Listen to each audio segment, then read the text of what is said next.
Webinar de marzo. Vamos a hablar hoy de un tema súper importante de actualización del meningococo con ni más ni menos que el doctor Wilfrido Coronel, que es un honor para nosotros tenerlo aquí. Doctor Wilfrido, bienvenido, muchas gracias. Vamos a tener también la presencia de la doctora Catalina Jaramillo, que nos va a compartir un evento importante, así que bienvenida doctora Catalina también. Vamos a darle las gracias a nuestro fondo financiador. Tenemos un fondo financiador Diamante en los que hacen parte Pfizer y PTC, a los que les damos las gracias por permitirnos tener estos eventos sin conflicto de interés, y al fondo financiador en categoría oro, donde están Boarón, Ultragenyx y Carnot.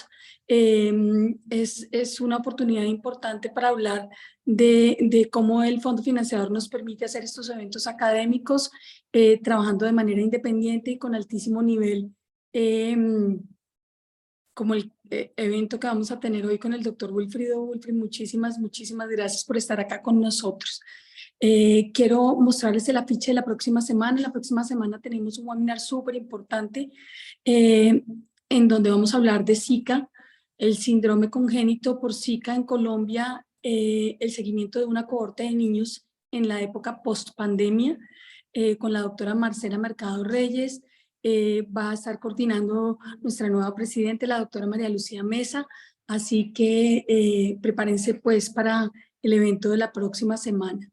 Y quiero recordarles, por último, nuestro curso de consejería en lactancia materna humana y alimentación del niño pequeño, que inicia en 5 de mayo.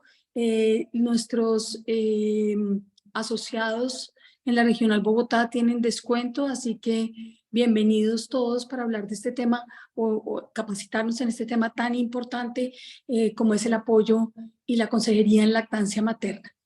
Bueno, bienvenido, doctor Wilfrido. El micrófono es tuyo, así que acá estamos.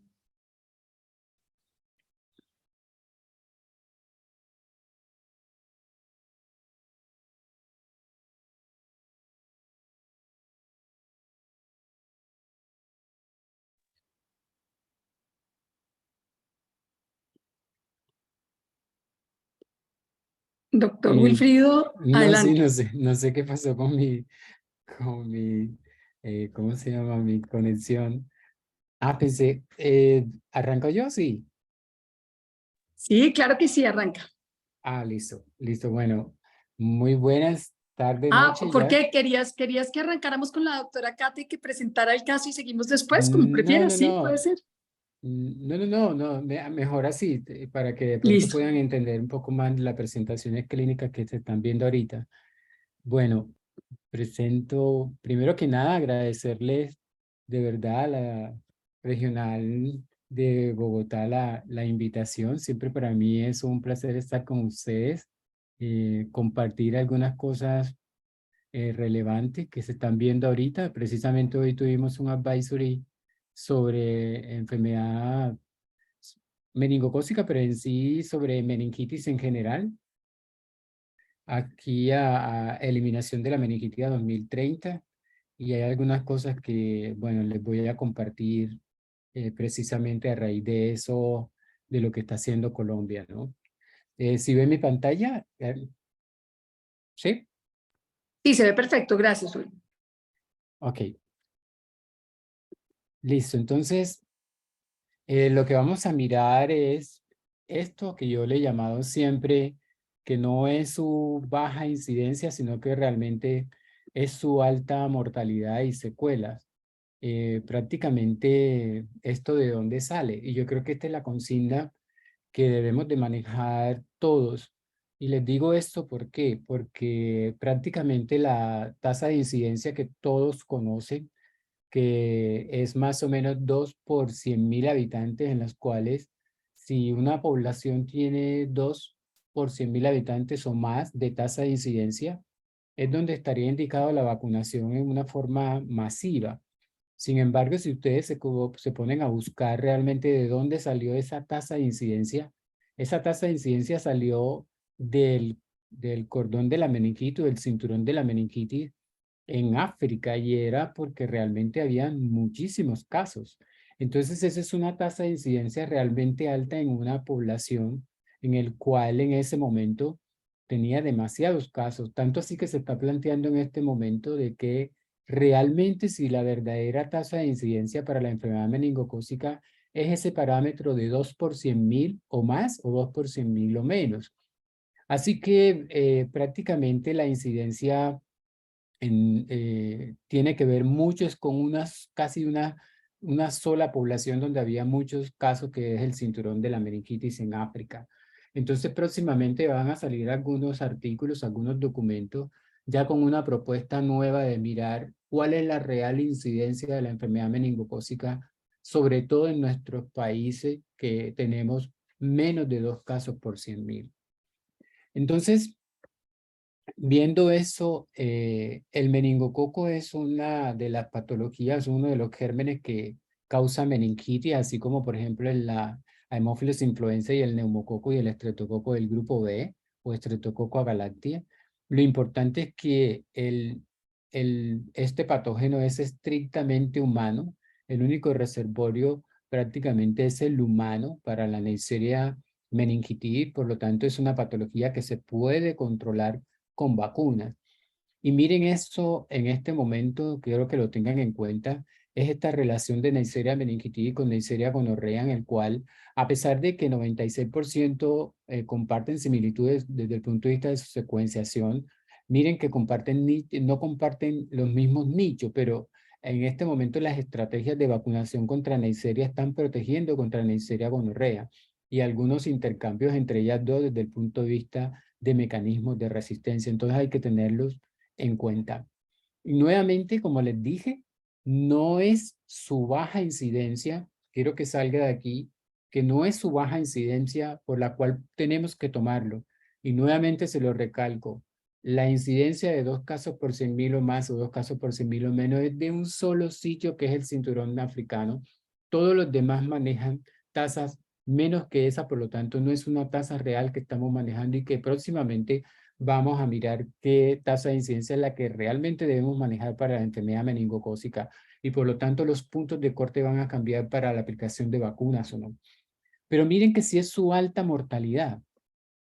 Para algunos de ustedes, la tasa de incidencia actual que manejamos, que es 2 por 100.000 o menos, o sea, realmente es muy baja, pero para una familia a la cual un paciente tiene meningitis y ese paciente muere, es el 100% de incidencia. Entonces eso es lo que habría que mirar. Y lo otro son las secuelas y los años de vida por discapacidad o años de vida perdidos por esta patología, el cual muchas veces no se tiene documentación porque es una patología que es muy agresiva, muy rápido, y por lo tanto esos datos a veces no se tienen. Es dentro de todas las patologías la cuarta, la tercera causa de mayor mortalidad en el mundo. Por eso nuevamente insisto, no es su tasa de incidencia baja, es su alta mortalidad y sus secuelas.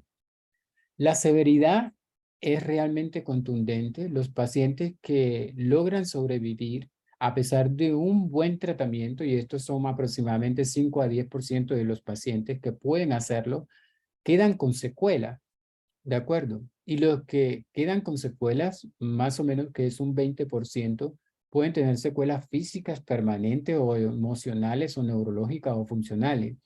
Muchas de ellas se presentan en los niños, y aproximadamente casi el 55% de ellos quedan con cicatriz de por vida. Entonces, miren que a pesar de que los pacientes puedan salvarse de esta patología, las secuelas son supremamente importantes. Y eso es lo que se está planteando ahorita dentro de la ruta de la eliminación de la meningitis. Que empecemos a documentar esta cantidad de población con secuelas, a la cual no sabemos cuántos son por meningo, cuántos son por neumo, o cuántos son por Haemophilus influenza. Es una patología grave, seria y que no da espera. Todos lo sabemos. Y ahorita lo van a ver con la presentación de los casos, y lástima que no le presento otros por el tiempo, pero acuérdense que desde el primer aparición de los síntomas hasta que el paciente fallece pueden cursar prácticamente 10 a 12 horas. Esa es una patología que es devastadora y que no da espera, y que el paciente realmente uno se le sale de las manos. Y lo otro es que si yo no conozco, no he visto ningún caso, y ahorita la presentación, como vamos a ver, es un poco diferente, entonces voy a tener mayor problema para identificar a este tipo de paciente. Entonces es una patología muy rápida que no da espera, por eso creo que lo más importante es la prevención. Y quiero que se fije en este artículo que dice 15 minutos en la consulta, realmente son suficientes para que el médico pueda saber que el paciente pueda tener una enfermedad meningocócica. Y estos son muchos de nosotros los que estamos aquí que hacen consulta externa o consulta en la cual puede llegar un paciente y por la rapidez de tener muchos otros pacientes, prácticamente usted no se da cuenta de algunos tics o algunos datos que realmente son importantes para diagnosticar esta patología. Entonces, miren lo que se está planteando en ese momento. Si yo nunca he visto un caso, si la prevalencia de la enfermedad es baja, ¿sí? Y si yo no tengo aquí la conciencia de los síntomas y signos de esta patología y no hago un reconocimiento rápido, el pronóstico es nefasto. Entonces, imagínense todo lo que vamos a sumar. Yo nunca he visto un caso, la patología es poco prevalente, por lo tanto la posibilidad de ver casos es cada vez menos. Y si no hago un buen diagnóstico y si la clínica está cambiando, va a ser mucho más difícil para el pediatra hacer un buen diagnóstico si no está familiarizado y si no está actualizado todos los días con este cambio. Si nunca ha visto un caso, como le dije, si la prevalencia de la enfermedad es baja, entonces el diagnóstico se vuelve un desafío. Entonces es donde uno tiene que ver, no esperar a que el paciente llegue en este estado, porque ya todo el mundo sabe que tiene una meningocalcemia, y saber que esta es una patología que es rara, o sea, muy poco, y yo creo que de pronto los que están conectados aquí, creo que no todos han visto un caso de meningo, pero el hecho de no verlo no quiere decir que no exista. Pero además de eso es una patología devastadora.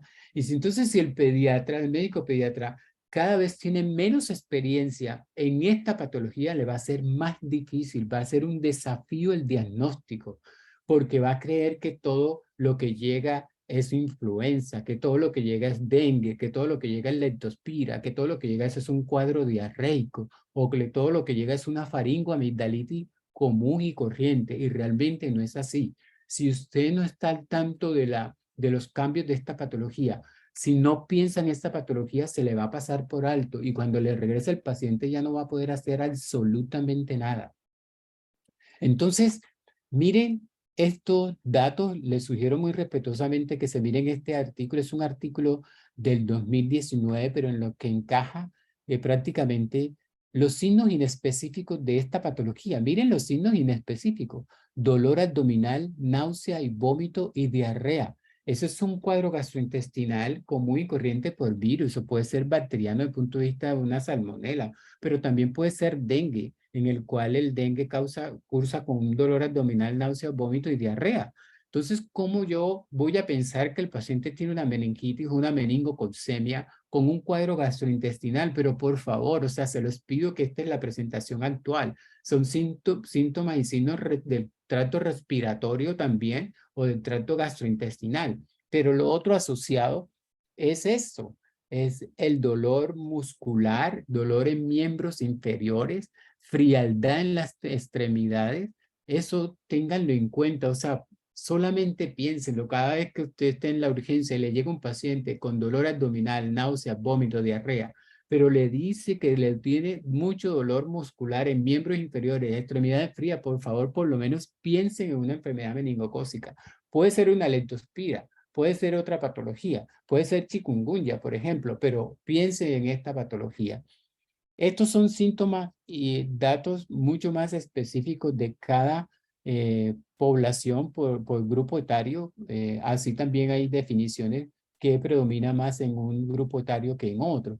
Pero prácticamente cuando ya uno tiene estos otros datos de rigidez de nuca, fotofobia y lo demás, prácticamente alteración del Glasgow, ese paciente ya ha pasado más de 10, 12 horas y usted no tiene nada que hacer. O sea, este paciente no tiene reversa. Los adolescentes. ¿Por qué los adolescentes? Y quiero que ustedes también empiecen a pensar en el cual esta patología tiene dos cualidades. Una es que afecta a toda la población en general. No necesita que haya pacientes de alto riesgo, ¿de acuerdo? Pero hay población de alto riesgo y hay población en situaciones de riesgo, ¿de acuerdo? Hay población de alto riesgo y hay población en situaciones de riesgo. Y los adolescentes son una de las poblaciones en situaciones de riesgo. Es los pacientes, los adolescentes son los que van igualmente a la escuela o son los que tienen desplazamientos, igualmente van a bares, a conciertos o igualmente van en migración a otro lugar. ¿Sí? Entonces los adolescentes, además de que tienen la aportación. Entonces quiero decirles algo. Hay poblaciones de riesgo y situaciones de riesgo. Y quiero que empiecen a mirar porque va a salir mucha publicación en estos días al respecto de los pacientes con factores de riesgo. Y se está cuestionando realmente cuáles son nuestros pacientes de riesgo para enfermedad meningocócica. O sea, se dice y se menciona que los pacientes con alteración del complemento, sobre todo en la fase final del complemento, tienen alto riesgo, casi 1000 a 2000 veces más riesgo de enfermedad meningocócica. Pero yo les quiero preguntar a ustedes, ¿cuántos pacientes de estos ven ustedes en la consulta? O sea, ¿cuántos pacientes de verdad están aportando la carga de enfermedad con ese factor de riesgo? Son pocos a los que se le diagnostica alteración del complemento en la fase final. Pero, ¿cuántos pacientes igualmente, como ustedes lo pueden ver aquí, con VIH, que tienen enfermedad meningocócica invasora un poco más de riesgo, si están bien controlados realmente, cuánto están aportando enfermedad meningocócica? Son una de las preguntas que les quiero decir que se discuten y que se discutieron hoy en el Advisory Board, que realmente lo que necesitamos es empezar a armar esa carga de enfermedad. Pero fíjense como, por ejemplo, nuestra población, nosotros tenemos en Colombia una población de enfermedad falciforme, que realmente no sabemos cuántos pacientes con enfermedad falciforme tenemos y eso es una gran cantidad. Y ese sí es una población que hay que tenerle en cuenta para esta enfermedad meningocócica. Y lo otro es que tenemos que adelantarnos. Y lo otro es que no es la incidencia de 2 por 100.000 o menos por 100.000 igual en toda la población. Hay que estratificar la población. Es decir, la mayor carga de enfermedad la tenemos en los menores de 5 años, pero los menores de 1 año, y nuevamente les digo, no les puedo mostrar estos datos porque próximamente van a salir publicados, en los cuales los menores de 1 año tienen una tasa de incidencia realmente de 10 por 100.000. Miren que estamos pasando la de 2 por 100.000. Estamos yendo casi a 10 por 100.000. Por ejemplo, Uruguay tiene 24 por 100.000 en menores de 1 año. Entonces es estratificar la población, no meter en una caja a todo el mundo.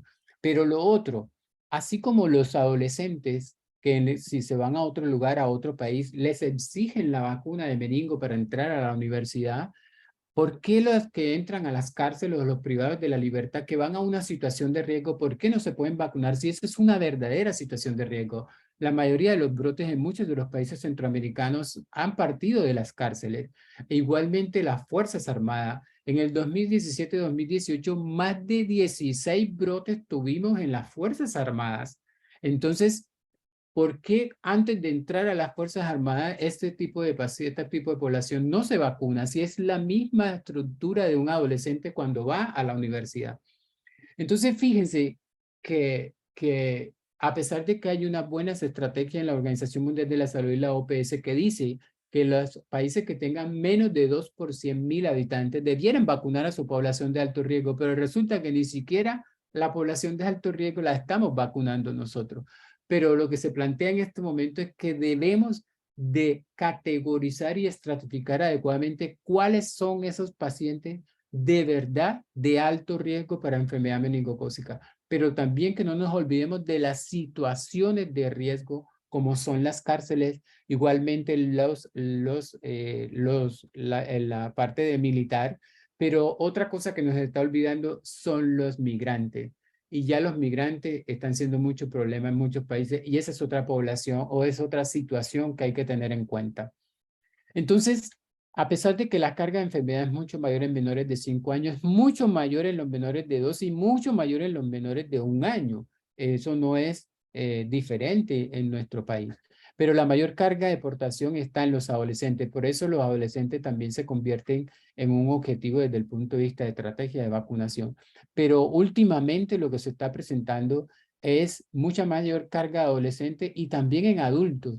En estos países donde tienen esquemas de vacunación, en donde tienen incluido la vacuna de meningo en su país, en su programa ampliado de inmunización, se está corriendo la carga de enfermedad hacia los extremos, hacia los niños, o sea, los escolares, los lactantes, y hacia los mayores de 50 a 55 años. Entonces, ese es otro fenómeno que también tendríamos que mirar nosotros en Colombia.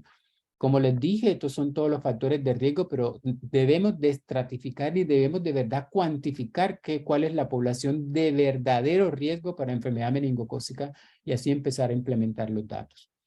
Pero lo que les decía, esta es una patología rara para muchos, nula para otros, negada para otros, de baja incidencia para otros, pero para otros es de muchos casos visto, mucha gente muerta, pero además de eso, es una patología que está cambiando clínicamente. Y si los que están aquí presentes no están al tanto de los cambios clínicos, les va a ser muy difícil el diagnóstico. Y el cambio clínico tiene que ver con la afectación gastrointestinal, como se los dije, y respiratoria.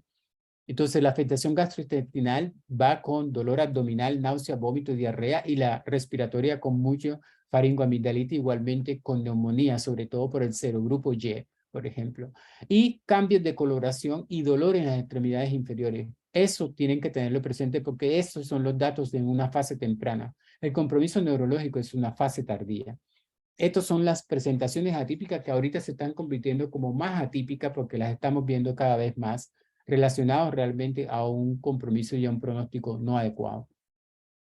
Ese es un estudio del doctor Chacón ahorita en Tijuana, salió ahorita publicado en 2022, en el cual está mostrando dónde realmente está siendo más contundente y dónde se está aportando más la cantidad de muertos por enfermedad meningocócica.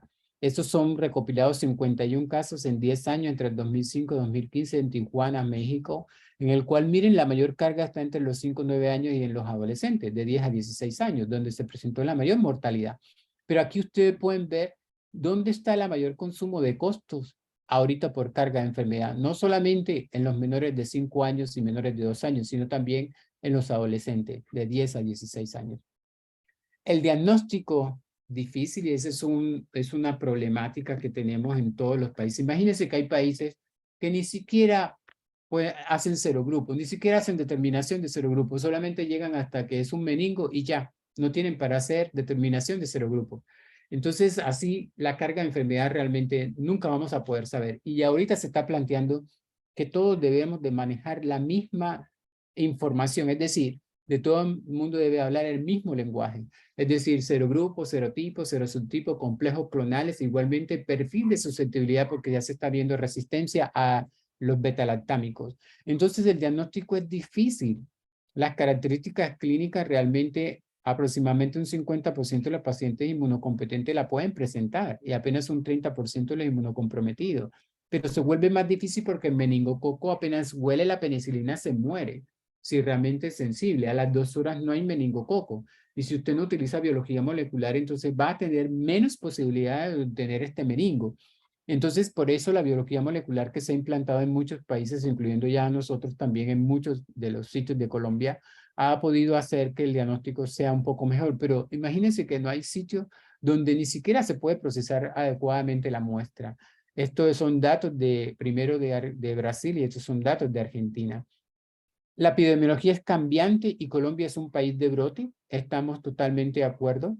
Y eso lo tienen que tener en cuenta, que esto es cambiante. Imagínense que Panamá hace más o menos unos cuantos años tenía 1 por 100.000 y ahorita tiene 0.1 por 100.000. Nosotros estamos más o menos en 0.33 a 0.5 por 100.000. Pero los serogrupos también cambian y por lo tanto hay que tener presente esto. Acuérdense que serogrupo A había en América, ahorita no hay supuestamente como enfermedad invasora, hay mucho más en África, pero todos los demás lo tenemos, el B, el C, el Y y el W, pero dominando mucho más en nuestra región el B y C y en el sur del continente o en el cono sur el W. Eso no está tan actualizado porque igualmente acuérdense que se emitió la pandemia y realmente los datos son escasos con relación a meningo. Ahorita estamos reportando un poco más, pero en ese momento lo que era más prevalente en Colombia era el serogrupo C, seguido del B y seguido del Y. Pero ojo que también había reporte del W y prácticamente ahorita hay un poquito más de publicación de prevalencia del B y posteriormente del C. A lo que lo llevo con este dato es que ya Colombia va avanzando un poco más que otros países en donde se muestran también los complejos clonales y quiero mostrarle, estos son los datos de Colombia, incluyendo todo lo que fue con Cartagena, pero quiero mencionarles que en Colombia el serogrupo B pertenece al complejo clonal 94-93, que es un complejo clonal prácticamente nuevo, diferente al complejo clonal 11, que es un complejo clonal realmente más virulento en ese momento, pero este está haciendo también con el mismo comportamiento como este complejo clonal 11. Y miren que el serogrupo C en Colombia sí pertenece al complejo clonal 11, así que tenemos que tener eso en cuenta. La importancia de la aportación es porque si no hay portación, no existe esta patología. Por lo tanto, la aportación es la puerta de entrada y es prácticamente una de las estrategias para objetivos de vacunación. Muchos estudios de prevalencia de portación, incluyendo uno en Bogotá, donde prácticamente se determinó 6.8 de portación. Este es nuestro estudio de portación nasofaringia, en donde les muestro, nosotros tuvimos una prevalencia del 1.9%, Bogotá en el 2015 6.85%, Chile 4%, Brasil es uno de los mayores de 9.9%, pero miren México y miren Venezuela, muy similar. Esto depende del periodo, igualmente en que se haga el estudio, depende de la población y depende de la posibilidad de brote. Mencionarles, y ustedes lo saben, que nosotros en nuestra aportación encontramos serogrupo A, que prácticamente no se encontraba desde los años 80, 87 en Colombia como notificación el serogrupo A, y en portación desde los años 70, 75 en todo el continente americano. Esta es una patología cambiante e impredecible. Entonces tenemos que estar alerta. Lo que es hoy puede que mañana no lo sea. Miren, ahorita les van a presentar unos casos y que prácticamente no teníamos datos de nada en este año y miren ahorita lo que ya estamos presentando o viendo en el país. Esa es la recomendación, aunque ha venido cambiando con relación a los países en los cuales tienen menos de 2 por 100.000. Inicialmente se empezó con la aplicación en los adolescentes y posteriormente fue incluyéndose otra población. Y esta es la que ahorita todavía está en el momento, que es incluir a la población de alto riesgo mayor de 2 meses con todos estos datos. Pero ojo, esto es los que tengan una tasa de incidencia menor de 2 por 100.000. Y fíjense que nosotros ni siquiera tenemos en Colombia eso establecido, y en muchos países tampoco está, ¿no? En los cuales tengan menos de 2 por 100.000, empezar la vacunación o tenerlo como estrategia a la población de alto riesgo. Pero lo importante ahorita es categorizar y determinar realmente quiénes son los de alto riesgo. Y estos son todo el pipeline de vacunas que ha pasado desde la historia hasta tener ahorita vacunas contra meningo B recombinante y las 4 cuadrivalentes que tenemos en este momento en 13 que tenemos nosotros en Colombia, pero 4 que existen en el mundo, ¿no? Cuadrivalente. Acuérdense todas las indicaciones que tenemos. Hay solamente 4 países que tienen incluido en su esquema de vacunación estas vacunas. Algunos lo tienen en la parte de lactante, otro en adolescente, otros en lactante y adolescente. Como ustedes pueden ver aquí, por ejemplo, Chile tiene cuadrivalente en lactantes, pero miren que no tienen adolescente. Pero a partir de este año, a partir de julio, van a tener en adolescente y van a tener incluida no solamente la cuadrivalente, van a tener incluida la meningo B en lactantes. Imagínense, Chile, nosotros nos lleva años luz. Y miren que Argentina tenía en lactantes igualmente y ahorita a partir del 2017 también en adolescentes. Estas son nuevas vacunas que están en el pipeline para salir. Es una vacuna pentavalente uniendo los 4 serogrupos al B y al otro al X. Acuérdense que hay diferentes zonas en las cuales es prevalente el X. Este es un documento que les sugiero también revisar, que lo hicimos con el SNIPE, mirando la enfermedad meningocócica, sobre todo en la parte de adolescentes, y las estrategias de vacunación. Y como les dije, todo esto está enlazado y quiero muy respetuosamente llamarles la atención sobre esto, porque créanme que uno piensa que todo el mundo tiene información sobre esta ruta de eliminación de la meningitis y hoy nos dimos cuenta que muchos de los países latinoamericanos no tiene, ni siquiera sabe de esta ruta de la eliminación de la meningitis. Entonces todos debemos de trabajar en conjunto con la parte del ministerio, igualmente con las sociedades científicas y nosotros para mirar esto. Entonces miren que dentro de la ruta de eliminación de la meningitis, ya muchos países tienen incluidas sus vacunas para neumococo. Miren que para hemófilos influenza igual desde el 90, 94 y para estreptococo el grupo B está en implementación, está para terminar sus fases clínicas y nos queda meningococo. Entonces, si todos apuntamos a que realmente vamos a eliminar la meningitis en 2030, tenemos que empezar a trabajar sobre meningo, ¿de acuerdo? Quiero mostrarles nomás en estas últimas diapositivas, espérame que no quiere pasar, que estos son los objetivos de 2030, que es eliminar toda clase de epidemias y brote de meningitis bacteriana. Miren, reducir el número de casos, realmente esto es un reto, ¿no? Reducir el número de casos de meningitis bacteriana por vacunación en un 50% y las defunciones en un 70%. Realmente es un reto que ojalá podamos cumplir. Y reducir esto, miren, discapacidad y mejorar la calidad de vida de aquellos pacientes que han tenido meningitis bacteriana. Pero esos son los objetivos. Uno es la prevención y control. El otro es mejorar el diagnóstico y el tratamiento. El otro es hacer una muy buena vigilancia de estas enfermedades, mejorando toda la parte de laboratorio.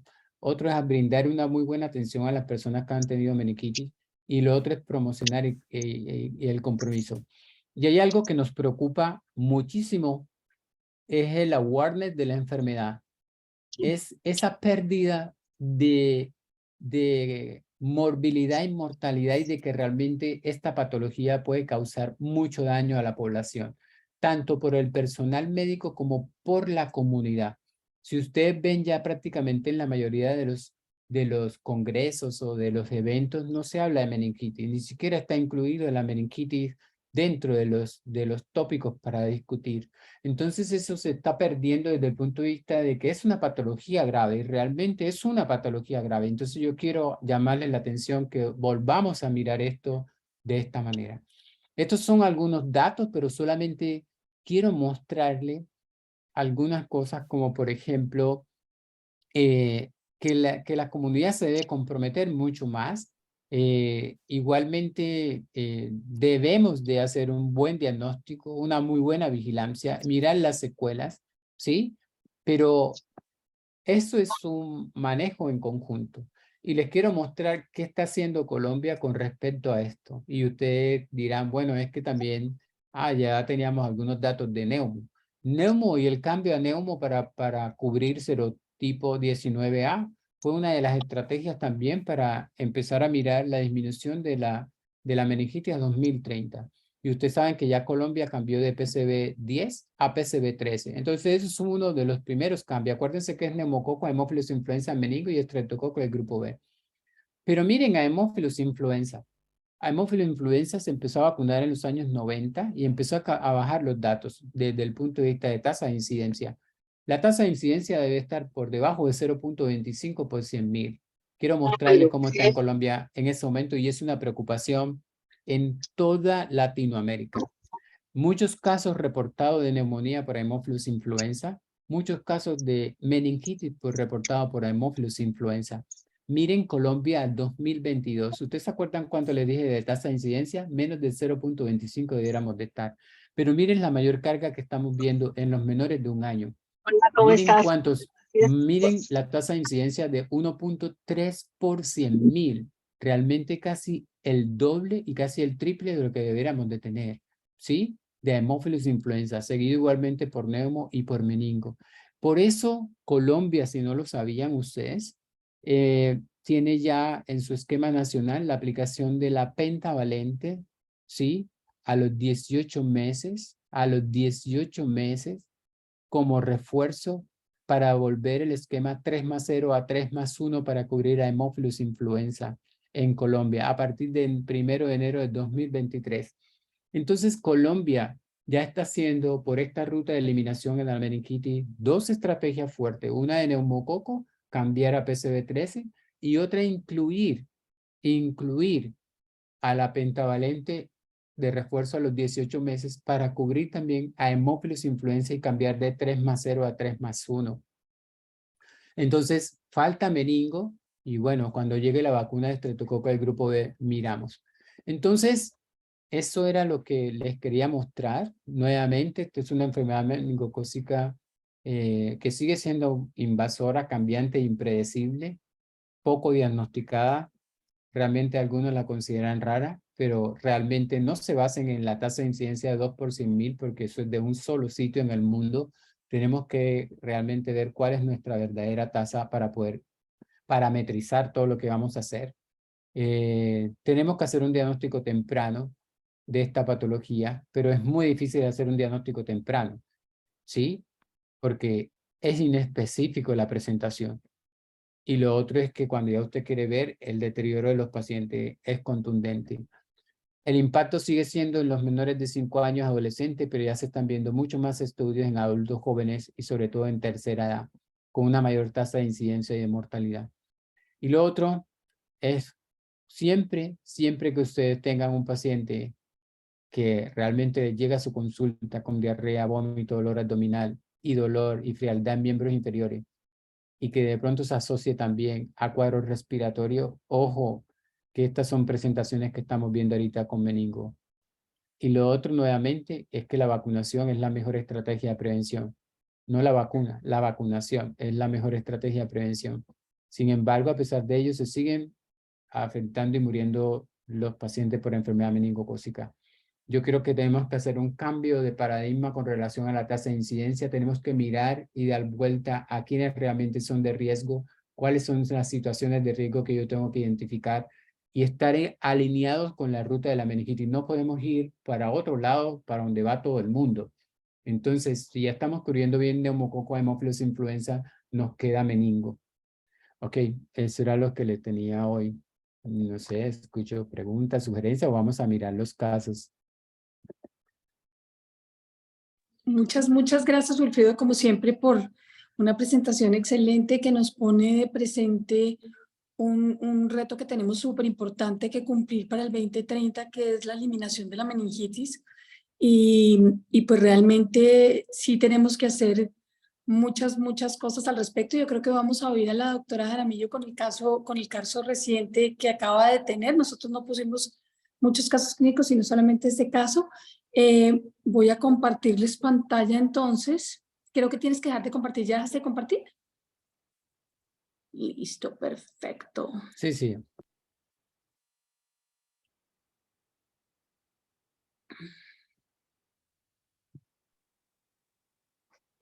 Buenas noches.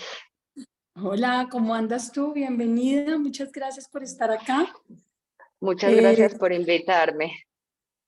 La doctora Y bueno, Catalina fue invitada de manera rápida porque, pues cuéntales un poco tú.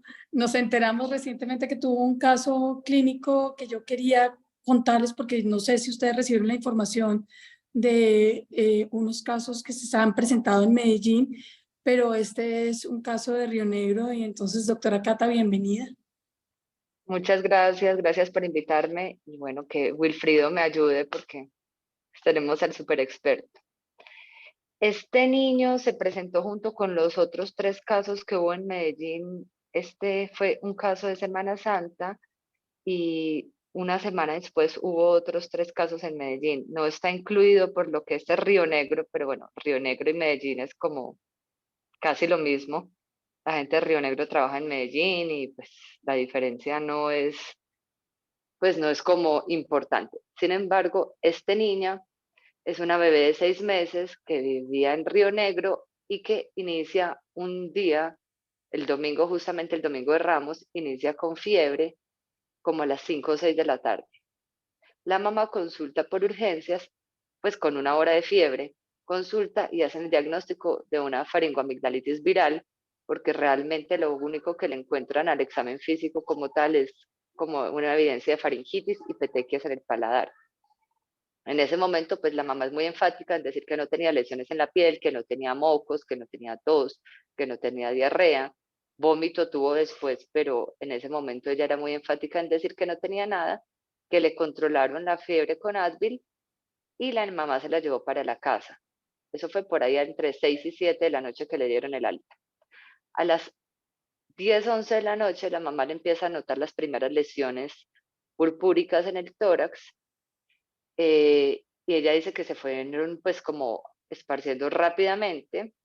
Consulta nuevamente como entre 2, 3 de la mañana, la ve el médico de urgencias, la ve el pediatra, inmediatamente sospechan una meningococcemia, pasan a la unidad de cuidados intensivos, le toman los cultivos, le inician el antibiótico.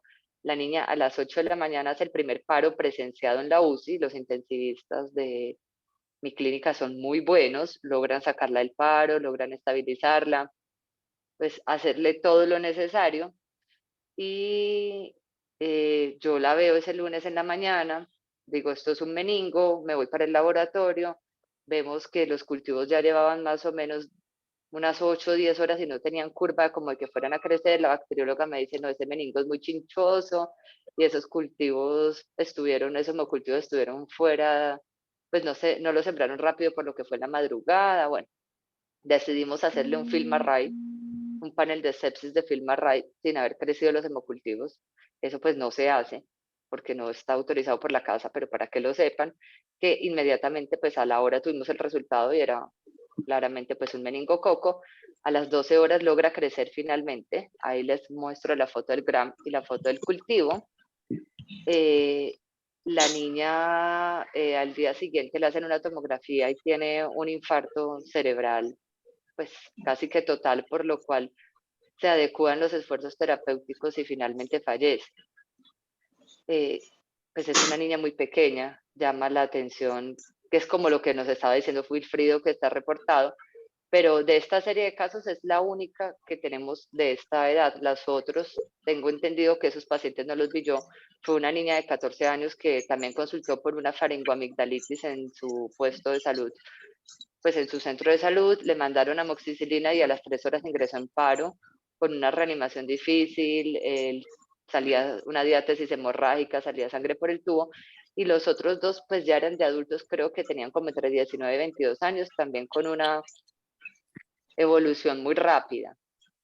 Ninguno de estos niños estaba vacunado, pues primero porque pues ya sabemos, no está incluida en el PAI, la vacuna es cara, muchas personas no saben, pero cuando yo hablaba con la mamá de la bebé, me decía, a mí nadie me contó que esa vacuna existía, yo se lo hubiera podido poner a mi hija. Entonces ya pues en medio de su confusión y su estrés me decía, ¿por qué a mí nadie me dijo? Yo le dije, no, pues realmente no lo sé, que por qué no se incluye en el esquema de vacunación. Entonces es la explicación que yo le di, que la que yo, pues lo del tema de la baja incidencia, con lo cual yo nunca he estado de acuerdo, pero porque cuando es la hija de uno es toda.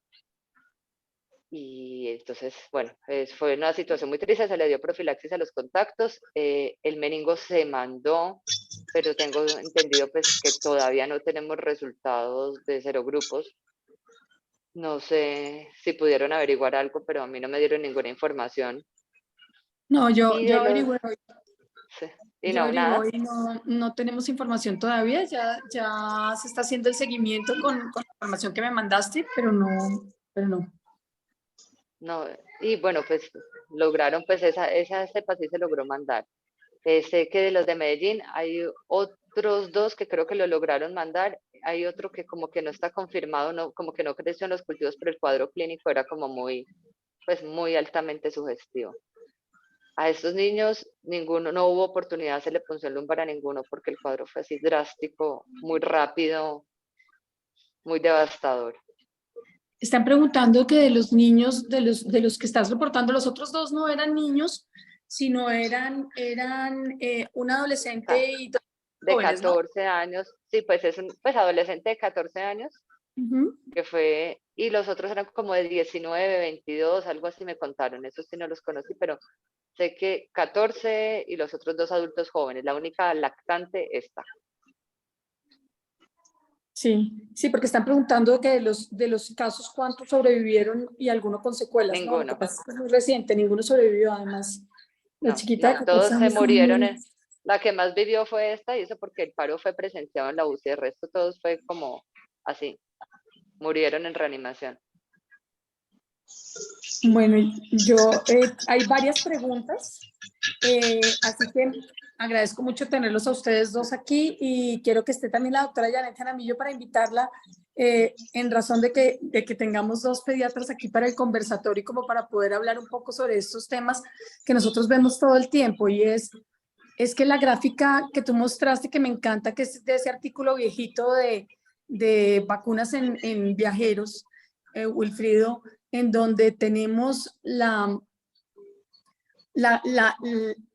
el ejemplo máximo de cómo mirar o qué priorizar cuando yo decido vacunar. Y es la forma como yo hablo con mis pacientes en general, que es cuando tú ves influenza, por ejemplo, que está abajo a la derecha en la curva, tienes altísima frecuencia y en razón de su frecuencia vas a tener casos con alta severidad, pero es mucho más la frecuencia que la severidad y no dudamos en vacunar por la cantidad de pacientes.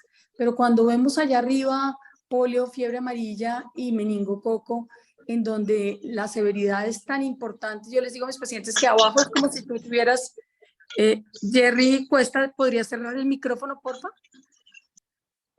Gracias. Como si tú tuvieras un taxis todo el tiempo estás viendo. Eso sería como influenza, estamos viendo todo el tiempo taxis. El paro de taxis sería como una pandemia o un brote importante, mientras que en fiebre amarilla o en meningococo, y específicamente en meningococo, es como si tú ves un Ferrari. Uno solo es suficiente para hacer un impacto súper significativo, por lo que implica en términos de severidad, de mortalidad y de secuelas. Pregunta la doctora Janet Jaramillo que ¿qué vamos a hacer con los pacientes que vacunamos? Y es una pregunta que tenemos todos, que iniciamos a vacunar ya con una sola dosis a los 2 años o que recibieron 2 dosis antes o que están recibiendo ya el esquema completo y que están llegando ya a los 11 años de vida y a los 16. ¿Cuál va a ser la recomendación de revacunar por el riesgo aumentado nuevamente en adolescentes y cuál es la recomendación, Wilfrido?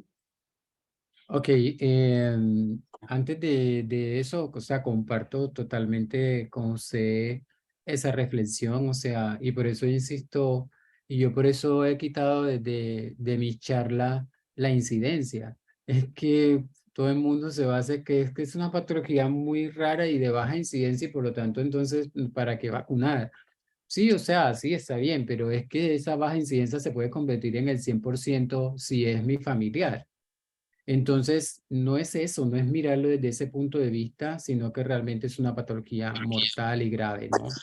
Y lo otro es que todos estamos en riesgo de esta patología. Todos, la población sana es la que más en riesgo está, ¿sí? Sin embargo, por eso ahorita estamos discutiendo las estrategias de por qué la OMS y la OPS ha establecido de que por qué por debajo de 2 por 100.000 los países debieran de vacunar a la población de riesgo.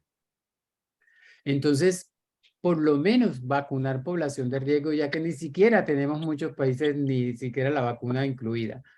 Pero eso se está cuestionando por qué a la población de riesgo, sino que debiéramos de ser todo. Ahora, hay que tener en cuenta que muchas de estas vacunas se han hecho estudios de cuánto ha demorado su inmunidad o su protección. Hay algunos estudios, por ejemplo, no sé si puedo decir nombres comerciales aquí, eh, pero por ejemplo, ACJW unida al tozoide distérico tiene una duración de la inmunidad más o menos entre 3 a más o menos 4 6. años. Exacto, algunos estudios hasta los 5 años.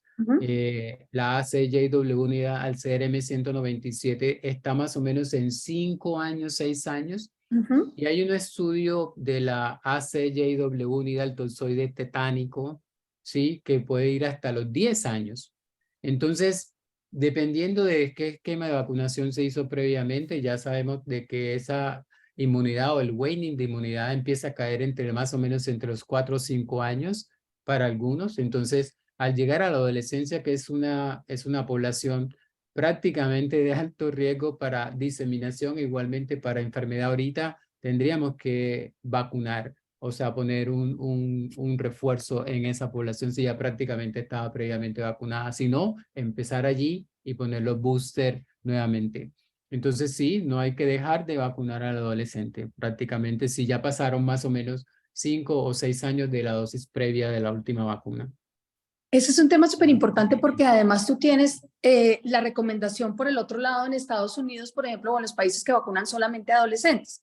Entonces, se van también para el otro lado. Entonces, ponemos solamente Sí. 11 y 16 y qué pasa con los menores de 1 año y con el impacto que tenemos en estos bebés que claramente deberían estar protegidos también.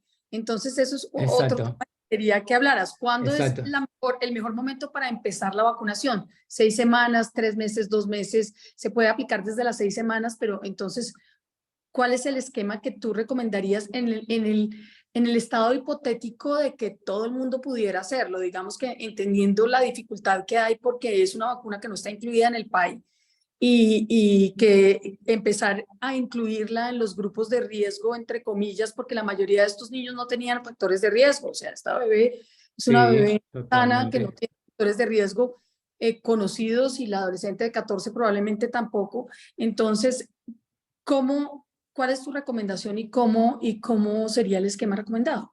Ok, lo que se está planteando en este momento es que la vacunación o la estrategia de vacunación debiera ser, cada país debiera de tener establecer cuál es su problemática con relación a esta patología, saber su carga de enfermedad, saber cuáles son los grupos más afectados.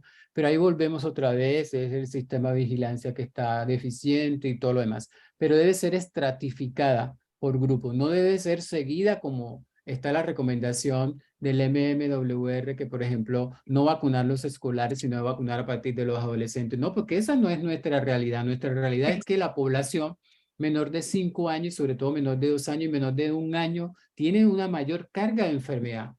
De acuerdo, les adelanto algo que más o menos está casi en 10 por 100.000. Entonces, mi sugerencia es que se empiece a vacunar a partir de las 6 semanas de vida, con las vacunas que estén indicadas en este momento a partir de las 6 semanas de vida, que ya usted sabe que hay 2 vacunas indicadas a partir de las 6 semanas de vida, ¿sí? Y a partir de allí tener el esquema. De acuerdo a las vacunas, así hacer el esquema de vacunación para la población, pero mi concepto es de que se debe vacunar en nuestra realidad en Colombia a partir de las 6 semanas de vida, no olvidar el adolescente porque es una estrategia fundamental, pero empezar desde las 6 semanas de vida de la vacunación. Dependiendo de cada vacuna, así es el esquema, ¿no? Cata, ¿quieres agregar algo más? No, yo estoy absolutamente de acuerdo con Wilfrido. Los casos en lactantes son muy trágicos y entre más temprano pudiera uno vacunar los niños, sería mejor. En el mundo ideal uno debería empezar apenas se pueda con refuerzos en los adolescentes. Sí, por lo menos explicarle a los papás y darles la opción. Sabemos que no todos lo van a poder hacer y que se va a demorar quizás para ser incluido en el PAI, pero que por lo menos los papás estén informados, que era lo que me reclamaba la mamá de esta niña, que porque ella nunca estuvo informada de la posibilidad ni de que existía esa enfermedad. Eso es Entonces, cierto. Un tema pues que es por muy lo importante. menos esa parte. Eso es un tema súper importante de tratar ahora y además que estamos como en la semana de la inmunización y etcétera, o a puertas de, es el tema de las coberturas vacunales que tenemos, porque todo este problema que hemos tenido post pandemia con esa disminución en las coberturas vacunales, tanto las vacunas PAI como no PAI, hace que estemos en riesgo de un montón de enfermedades que claramente pues, o sea, casos de difteria en el vecindario, casos de sarampión por ahí, el riesgo es altísimo y tener además que pensar en que tenemos probablemente un brote cercano o casos nuevos de enfermedades como esta, nos ponen a pensar en la importancia que tenemos de tener esas coberturas vacunales de manera, o sea, completa y que hablemos de vacunas todos. O sea, es que la responsabilidad del esquema completo de vacunación es de todos y la pregunta que tenemos que hacernos es completo según quién, ¿sí? Porque es que Mm. las mamás le dicen a una, no, es que tiene el esquema completo de vacunación, doctora. Y el esquema completo de vacunación puede ser que no tenga meningococo y sí podemos hablar del tema de eso. Puede ser que le estén faltando otras vacunas, cambió la MMR de fecha de aplicación o de momento de la aplicación para poner la segunda dosis a los 18 meses. Tenemos que mirar si tiene o no tiene el hemófilos influenza a los 18 meses y si está en riesgo de todas maneras ese paciente.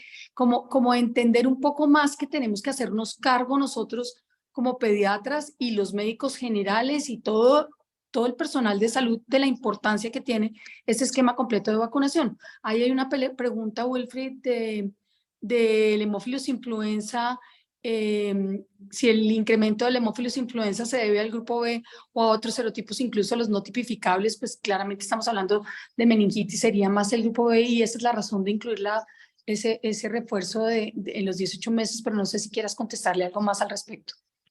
Sí, lástima que de pronto no era, estábamos hablando de meningo y no podía incluir tampoco por el tiempo otros lados, pero sí se vieron de todos los serotipos, pero el más frecuente es el B, el más frecuente en todos los grupos etarios, el B, sobre todo en los menores de 1 año.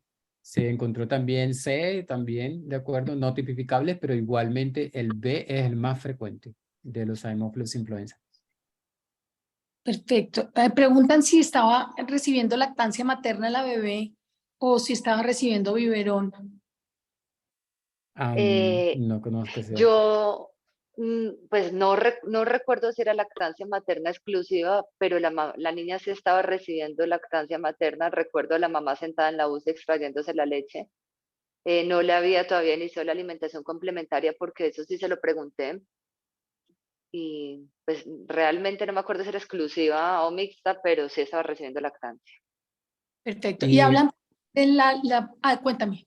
Wilfried. no, esta presentación de ahorita en Medellín de marzo, miren los extremos de afectación. O sea, Ujú. lactantes menores y adolescentes y adultos jóvenes. Eso es típico de brote, o sea, se empieza un brote. Y el último brote que tuvo Medellín, y en estos días estábamos hablando, hace unas 2, 3 semanas, fue hace más o menos 8 o 10 años cuando empezó a repuntar otra vez el brote que tuvieron, ¿no? Entonces, mire que esta es una presentación, este es un ciclo biológico de esta patología. Cada 8 o 10 años nuevamente empieza a tener estos brotes. Y otro tema importante que quería hablarte es de los estudios que tienen los ingleses tan lindo de estado de portador y la correlación y la disminución del estado de portador con la vacunación. Que eso me parece súper interesante porque pues claramente hablar del efecto rebaño es una cosa increíble y ellos tienen todo el seguimiento a muchísimos años. O sea, si quieres contarnos un poquito sobre eso. Sí, como les mencionaba, esta patología, si no existiera la aportación nasofaríngea, se desapareciera esta patología.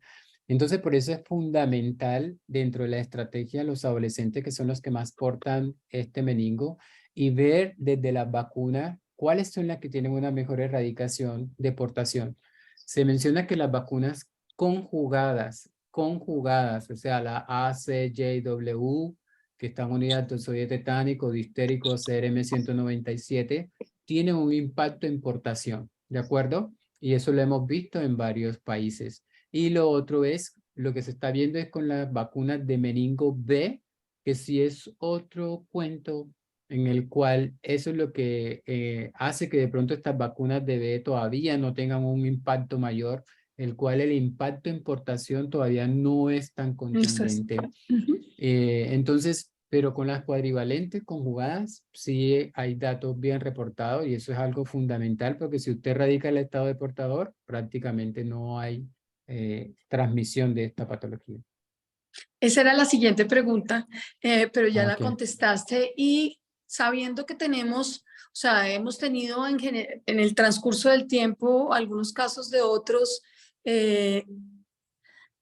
espérate que la doctora Janet Jaramillo me está diciendo que no tiene micrófono, si le puedes dar micrófono por favor, Adriana, de otros serotipos, nuestros serotipos que tienen más prevalencia, y lo que demuestra pues este boletín epidemiológico hasta el 2022 es el incremento, es C predominando y B de segundo, con algunos casos escasos de otros.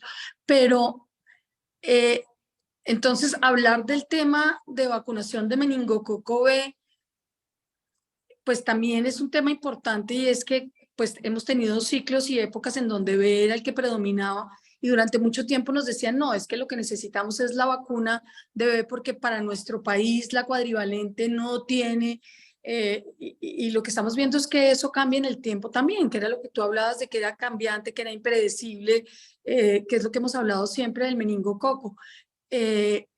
Esperaríamos que llegara la quíntuple, pero pues tendríamos la opción de recibir la cuadrivalente y la de meningococo B, Sí, que ya claro. sabemos pues que tenemos que pensar y empezar a hablar de ese tema, ¿no? Sí, sí, sí, claro. Nuestro país está sectorizado también por presentación de serogrupos, Ujú. aunque prácticamente, como usted lo dijo, la prevalencia en este momento sigue siendo el C, después el B, Y, y también ya tenemos casos de W. W. Ujú. Entonces, tenemos los 4 serogrupos circulando, uno más que otro. Entonces, la estrategia es vacunar con cuadrivalente, pero meningo contra meningo B es algo atractivo porque realmente es nuestro segundo serogrupo, y lo que tenemos que hacer es cuando llegue la vacuna de B, entonces tener cuadrivalente y B mientras se tenga la pentavalente, ¿no? Pero eso sí lo tenemos que establecer apenas tengamos B. Y definir a quiénes vamos a vacunar, ¿no? Sí, claro. Y ya también se está hablando del personal de la salud, ¿no? Porque ya hay Ujú. también muchos brotes reportados en personal de la salud como estrategia de vacunación contra meningo, que antes no se contemplaba, pues, pero ya ustedes saben, a partir de todo lo de la pandemia, todo esto viene en auge de vacunarnos y estar al día con todo. Preguntan con respecto a la profilaxis postexposición, y quiero darle micrófono a la doctora Janet Jaramillo si tienes alguna pregunta o quieres hablar algo más con respecto a a cómo pensamos nosotros los pediatras con respecto al meningococo y a la vacunación. Bueno, gracias María Isabel por la invitación. Rico, Wilfrido, verte. Espera. Yo tengo como varios puntos, ¿sí? Y es, para mí siempre lo digo, y cuando damos el taller práctico de vacunas con el doctor Humberto Ortiz decimos, el mayor factor de riesgo para meningococcemia es no tener factores de riesgo. Es De como el acuerdo. mensaje que yo quisiera Sí. darles, porque dicen es para los militares, es para los que viven hacinados, y realmente aquí lo estamos viendo en esto. Haciendo la revisión la semana pasada, dimos con Humberto un taller práctico de vacuna de solo capsulados, y revisando la epidemiología de Colombia, y eso que yo creo que hay un subregistro, hay un caso de meningitis por semana en Colombia, igual que el Haemophilus influenza. A nosotros no se nos cabe en la cabeza no vacunar contra Haemophilus influenza. Sin embargo, nosotros tenemos un caso por semana de meningitis por meningococo y aún así no vacunamos. Tercero, yo le preguntaría a la doctora Jaramillo, ¿cuántos de los que estaban médicos y personal de salud de allá estaban ya previamente vacunados contra meningococo? ¿Sí? Esa es una pregunta clave, porque cuando hubo el brote en Buenaventura, yo fui a dar allá una conferencia y les pregunté, ¿cuántos de los de aquí están vacunados? Que habían atendido los casos y aún no estaban vacunados. Y lo peor del todo, habían vacunados a sus hijos con meningococo BC, el Delta, que como bien sabe usted, y como bien sabe usted en el estudio que usted demostró, el serotipo que funciona aquí no tiene nada que ver con lo que tiene esa vacuna. Entonces, eso. Y lo otro es, yo fui demandada por una señora, una prematura, que cuando llegó a los 2.000 gramos, le dije a la señora, aplíquele la BCG, usted vive en Buenaventura, usted es la directora de la cárcel de Buenaventura, en Buenaventura hay mucha tuberculosis, la niña nunca fue vacunada porque la señora le dio pesar. En mi historia yo puse en 4 ocasiones insisto en vacunación, tan de buenas yo que la señora había, en esa época Sanofi tenía una BCG, había pagado la vacuna en Imbanaco, ¿sí? Y cuando presentó una TBC meningia a los 17 meses y la niña fallece, la señora que era abogada me demanda a mí diciendo que yo nunca le había dicho que aplicara vacunas. Entonces el mensaje grande aquí es, por favor, todas las vacunas en todos los estratos debemos aconsejarlas y escribir en las historias. Yo me la salvé porque cuando el abogado me dijo, muestre su historia, me dijo, aquí no hay caso clínico, no hay caso porque la señora dice que usted no le dijo. Además, como usted tiene una coartada que es Imbanaco, porque el tipo llama Imbanaco y le dice que efectivamente ellos habían pagado la vacuna y nunca se la habían puesto. Entonces, los abogados están detrás de nosotros. Recomiendan la vacunación, los papás deciden si le ponen o no le ponen la vacuna. Era como lo que quería yo anotar Yo pienso que eso es comentario. clave porque es mucho más importante, porque el otro día alguien me decía, no, pero usted está generando una expectativa de una necesidad de un paciente y realmente el paciente no va a poderlo aplicar y es injusto. Y es una opción que tienen que tomar, o sea, es una decisión que tienen que tomar ellos y desafortunadamente eso es así y tenemos que dejarlo siempre, siempre, siempre documentado. Eso es súper importante. Súper importante y es muy fácil para la mamá pues de que su bebé ha fallecido decir a mí nunca me dijeron esto y es muy triste que no se le haya dicho porque pues claro, tú después de un evento como ese vas a decir yo hubiera querido vacunarla, pero realmente sí tiene que existir por lo menos la noción de que existe y que está disponible y que haya la posibilidad de hacerlo. Y además yo pienso que con todas las vacunas que han estado en la privada antes que entrar, que fue desde cuando llegaron esas vacunas a precio de dólar de hemófilos influenza hace un tiempo, que no voy a decir cuánto tiempo es porque inmediatamente van a saber la doctora Jaramillo, no la mía, porque yo era mucho. Entonces, en ese momento, la gente decía, es que es el colmo porque están pero eso hace también presión para que las vacunas ingresen al país. Es la única forma en que nosotros logramos que se haga visible la necesidad de la inclusión de estas vacunas en el país. Y yo pienso que eso es fundamental porque es nuestra responsabilidad también poner en evidencia de los padres esa necesidad y que la sociedad civil lo solicite, lo pida y actúe en favor de proteger a los niños, porque muchas veces priorizamos otras cosas distintas antes de poner la vacuna que cuesta, si es que cuesta 200.000 pesos cada dosis, sí es cierto, no sé, sí, pero ¿qué priorizo yo? Y si yo puedo hacerlo, hay muchos papás que hacen el esfuerzo y lo tienen en cuenta. Con respecto a la profilaxis para los contactos, contestemos esa pregunta que estaba por ahí Ok, pendiente. Tenemos suficiente tiempo, pero listo. No, pero de acuerdo con la doctora Jaramillo, yo estoy totalmente de acuerdo. O sea, para mí, como le dije dentro de la presentación, toda la población está en riesgo, toda la población, pero tenemos que tener en cuenta que hay población de riesgo y hay situaciones de riesgo y nosotros como población general podemos estar en una situación de riesgo. Entonces, eso no lo debemos de esperar y siempre tenemos que estar a la prevención. Con relación a la profilaxis, posexposición está indicada en aquellos pacientes que se definan como contacto estrecho, ¿sí? Está bien definido eso, o sobre todo igualmente, todos lo sabemos, de los que vivan con el caso, que hayan pasado más de 6 a 8 horas con el caso, de que haya un segundo caso en una igualmente menores de 4 años.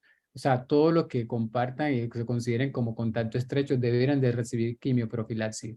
La quimioprofilaxis ideal debe ser en las primeras 2 semanas para que tenga su efecto después del caso. Lo ideal es inmediatamente usted identifica el caso, pero puede tener hasta 2 semanas para poderlo aplicar.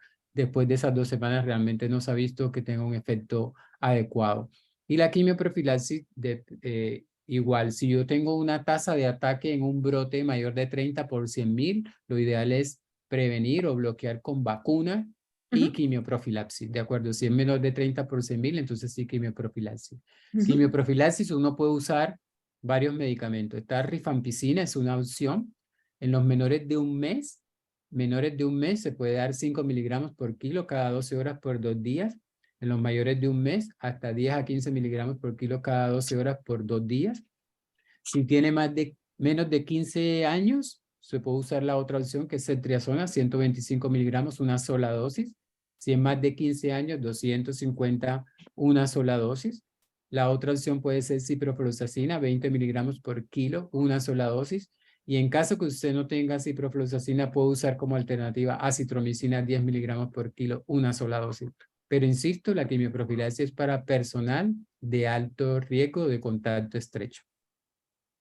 Súper. Bueno, y la vacunación en brote también se puede pedir a través de PAI en situaciones especiales. Tú cuando viviste tu brote en Cartagena, ¿cómo hicieron y qué oportunidad tuvieron? No, creo que estaba, o sea, la habían ofrecido y no se pudo finalmente por lo que era B, ¿no? Sí, o sea, cuando nosotros tuvimos el brote en Cartagena, que hicimos toda la presentación en el CNPI, e igualmente hicimos la presentación en el ministerio, se iba a traer la vacuna de B porque prácticamente nosotros todo el brote era B, solamente fueron 2 casos de C, pero todos los 40 restantes fueron B. Como dijo la doctora Jaramillo, ninguno igual al serotipo ni el serosubtipo de la cepa cubana, por lo tanto no podíamos utilizar cepa cubana.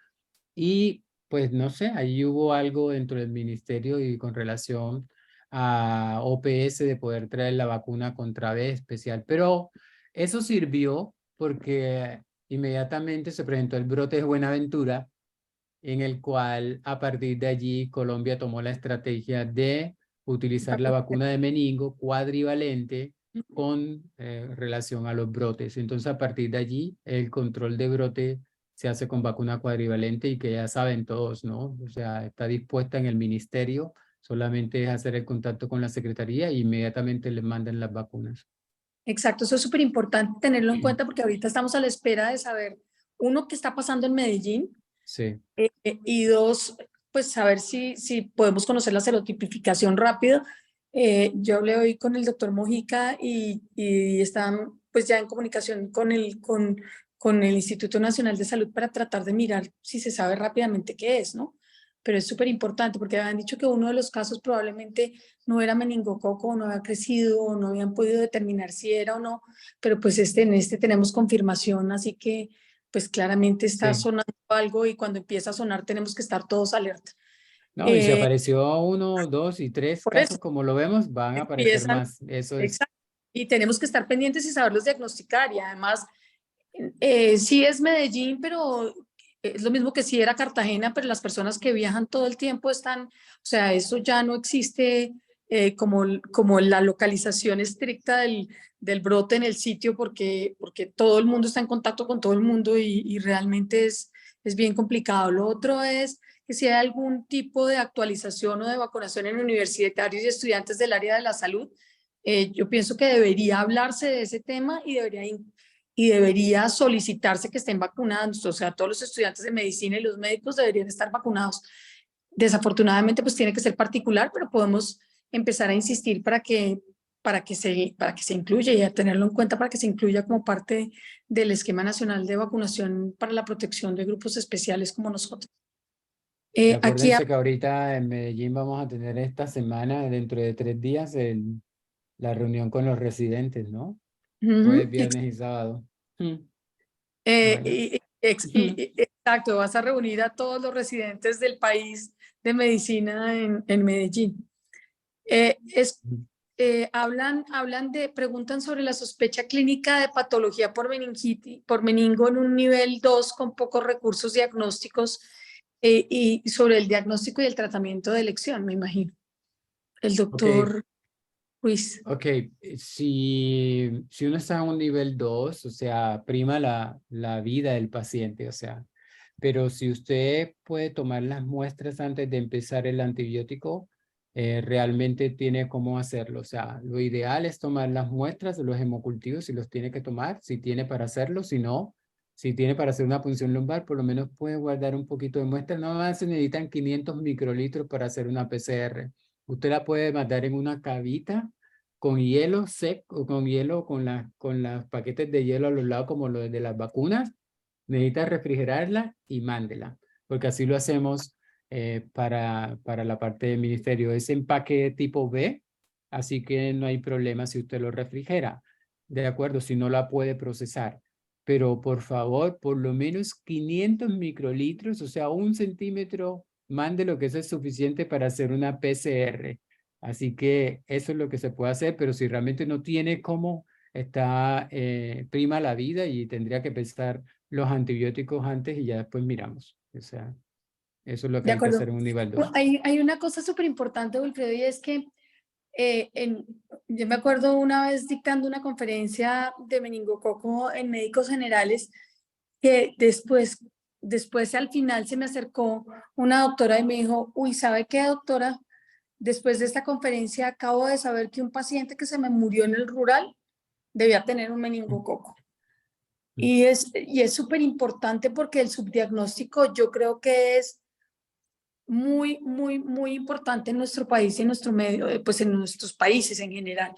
Y yo creo que es clave tratar de tenerlo en cuenta para diagnosticarlo y buscar la forma de esas soluciones sencillas que tú das, de tratar de mandar las muestras y las muestras se reciben y el Instituto Nacional de Salud y se supone que es de notificación obligatoria, pero tenemos es que pensarlo, porque muchas veces ni siquiera se piensa en el diagnóstico.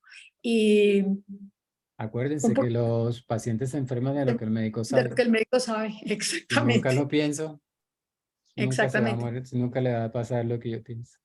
Quería que nos contaras un poquito de la diferencia que existe en términos de pronóstico, en si te aparece, pues en razón del diagnóstico, si tienes un paciente con meningococcemia solamente o si tienes un paciente con meningitis y meningococcemia. Ok. Se ha visto que los pacientes que tienen meningococcemia liberan toxina más de 10 a las 5, 10 a las 6. Eso significa que uno tiene una mayor complicación o compromiso de órganos, pero también tiene una menor activación del rolling o de la migración de polimorfos nucleares.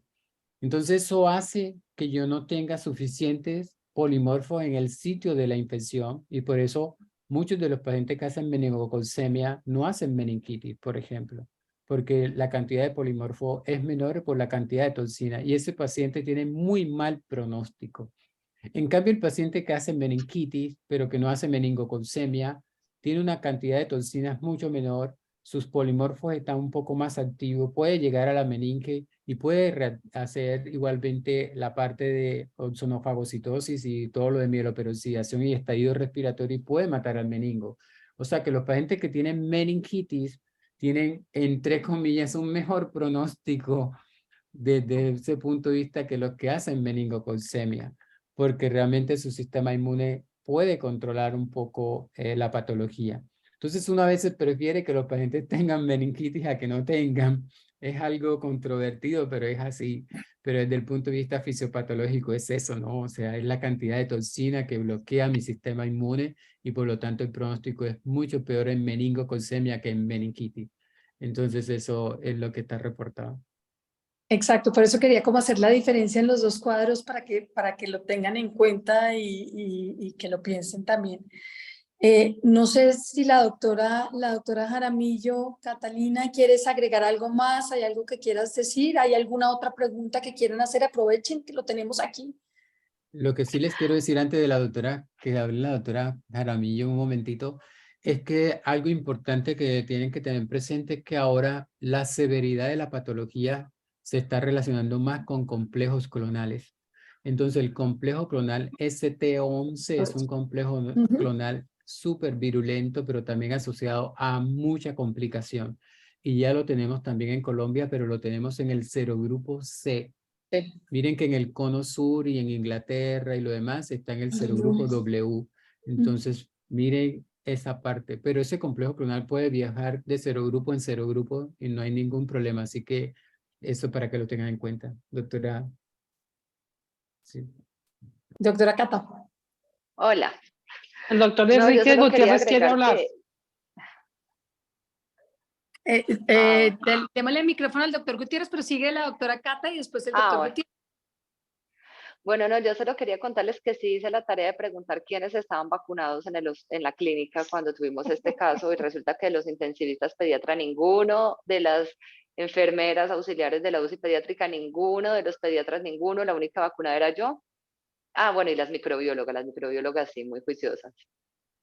Increíble, es una cosa de verdad, es una cosa miedosa. Sí. De grupo, selecto grupo, no quiero preguntar cuántos, tenemos 78 presentes, no quiero saber cuántos estamos vacunados, porque creo que somos No. el doctor Wilfrido, tú, la doctora Janet, el doctor Enrique, espero que esté vacunado y yo. Antes de darle la palabra al doctor Enrique, eso se habló ahorita en el masterclass que tuvimos sobre la vacunación en el personal de salud, sobre todo en meningo. Así que hay que tenerlo en cuenta, para que no nos coja de sorpresa. De acuerdo. Doctor Gutiérrez, Un saludo. Gracias, aquí, Yanesita. espérate un segundo que desde Pamplona nos reportan vacunación. Así que bienvenidos los de Pamplona vacunados. Gracias, Yanesita. Y gracias, Marisabel. Pero, Wilfrido, gusto verte. Como siempre, profesor, maestro, excelente presentación. Un saludo especial a Yanesita, que me hace pensar que la profilaxis no es solo para el meningococo, sino para los médicos también. Nosotros tenemos, ustedes, ya yo no estoy más allá, pero la profilaxis médica es importantísima y mira tu experiencia.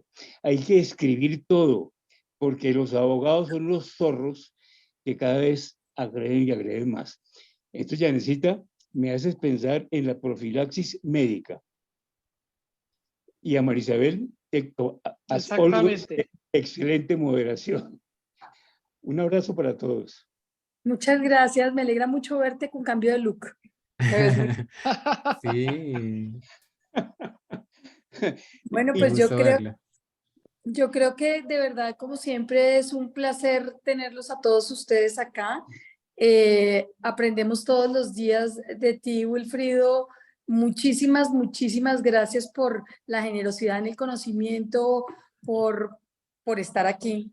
Muchas gracias por estar siempre dispuesto. Mi compañero de jornadas de vacunación personales. Así que nada, muchas, muchas gracias por acompañarnos. El doctor Richard está saludando al doctor Enrique. De verdad también es un placer tenerlo siempre aquí. La participación de todos ustedes es muy importante. Todo lo que podamos hacer para difundir esta información, para estar pendientes, para tenerlo presente. Y ahorita estar muy alertas porque tenemos que ver qué es lo que va a pasar y para dónde va este brote, que estamos seguros va a aumentar. Gracias a la doctora Catalina por haberme acolitado, invitarla así de urgencias y por presentarnos este caso. Y a Janet por ser mi partner siempre. Muchas gracias. Gracias a todos. Esperamos verlos la próxima semana. Vamos a hablar de un tema súper importante que tenemos que tener en cuenta. Hay incremento en los casos de Zika, de chikungunya y de dengue. Tenemos que hablar de esos temas, así que súper importante. Además, ese estudio es un estudio lindísimo de seguimiento de esa cohorte de pacientes, de qué pasó con esos pacientes. Así que muy, muy, muy invitados para la próxima semana y para que sigan participando de los webinars, que yo creo que es un espacio muy importante de aprendizaje para todos nosotros. Gracias por estar acá. Un abrazo enorme. Descansen. Igualmente. A vacunar desde la 6ª semana o 2 meses. Sí, Eso por un lado. Por lo menos a recomendar. Y a vacunarse todos. Gracias. Y a vacunarse todos. Doctora Catalina, usted no puede permitir, doctora, qué placer verla. Quedémonos aquí ya un Doctora ratito. Catalina, ¿usted me puede permitir ese caso? Porque yo tengo presentación de caso el sábado con la claro. residencia.